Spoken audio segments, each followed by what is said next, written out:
কলিযুগ সম্পর্কে 5টি কঠিন সত্য যা ভগবান শ্রীকৃষ্ণ আগেই বলে দিয়েছিলেন। একবার যুধিষ্ঠির শ্রীকৃষ্ণকে জিজ্ঞেস করেন, দাপর যুগে মানুষের সাথে মানুষের এত দ্বন্দ্ব, বিবাদ, হিংসা, হানাহানি, সমাজে বিশৃঙ্খল অবস্থা, বাসুদেব এখনই মানুষের এই পরিণতি, কলিযুগে মনুষ্য জাতি কেমন হবে? এই প্রশ্নের উত্তর খুঁজতে শ্রীকৃষ্ণ পঞ্চপাণ্ডবকে জঙ্গলে পাঠান। তারা জঙ্গল থেকে ফিরলে শ্রীকৃষ্ণ তাদের জিজ্ঞেস করেন আজ তারা জঙ্গলে কি কি দেখেছে তার অভিজ্ঞতা জানাতে।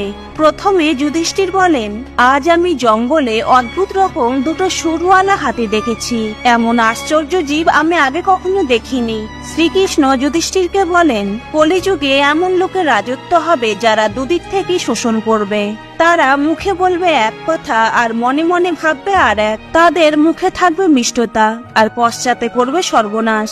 এমনই লোকেদের রাজত্ব চলবে।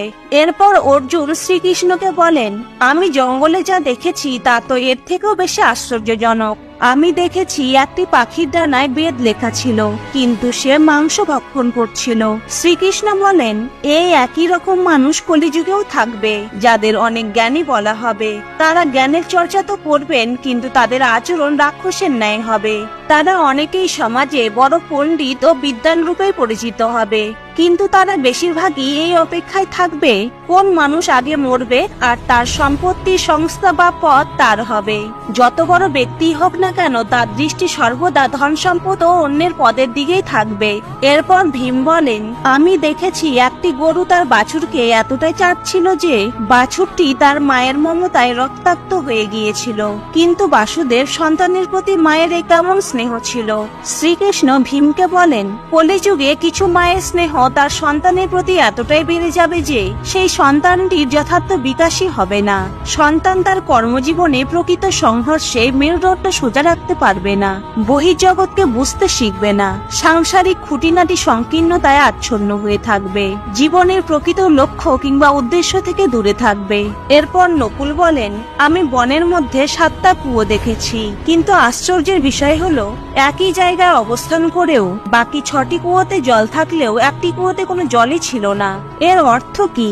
শ্রীকৃষ্ণ নকুলকে বলেন, কলিযুগে মানুষ তার সন্তান সন্ততির বিবাহ কিংবা অন্য কাজে লক্ষ লক্ষ কোটি কোটি টাকা খরচ করবে, কিন্তু তাদের পাশের গৃহে কেউ অভুক্ত আছে কিনা বা অর্থ কষ্টে ভুগছে কিনা তার খোঁজ কেউ রাখবে না। বিলাসবহুল জীবনে বিনা কারণে অর্থ খাদ্য নষ্ট করবে, কিন্তু যাদের যথার্থই প্রয়োজন তাকে সাহায্যের চিন্তাও করবে না। তারা তাদের জীবনের শাশ্বত সত্যকে ভুলে যাবে, আমরা যে সকলে পরমাত্মার অংশ এবং দিন শেষে আবার সেই পরমাত্মার মধ্যেই সকলকে মিশে যেতে হবে তা তারা ক্ষণিকের জন্য ভুলে যাবে। এবার সহদেব বলেন, আমি দেখেছি এক বড় পাথর তীব্র গতিতে পাহাড় থেকে পড়ছিল। বড় বড় কোনো গাছপালা সেটিকে আটকাতে পারেনি। হঠাৎ এক ছোট গাছের পাতা লেগে পাথরটি আটকে যায়। এই ঘটনার তাৎপর্য কি? তখন শ্রীকৃষ্ণ বলেন, কলিযুগে কিছু মানুষের মানসিকতা খুবই নিম্ন প্রবৃত্তির হবে। তাদের অনেকের জীবন পতনের শেষ সীমায় পৌঁছে যাবে। তবে ওই ছোট বৃক্ষটির ন্যায় একটি ছোট হরিনাম জপ করলেই মানুষ তার সমস্ত পাপ থেকে মুক্তি পাবে, তার জীবন পতনের হাত থেকে রক্ষা পাবে।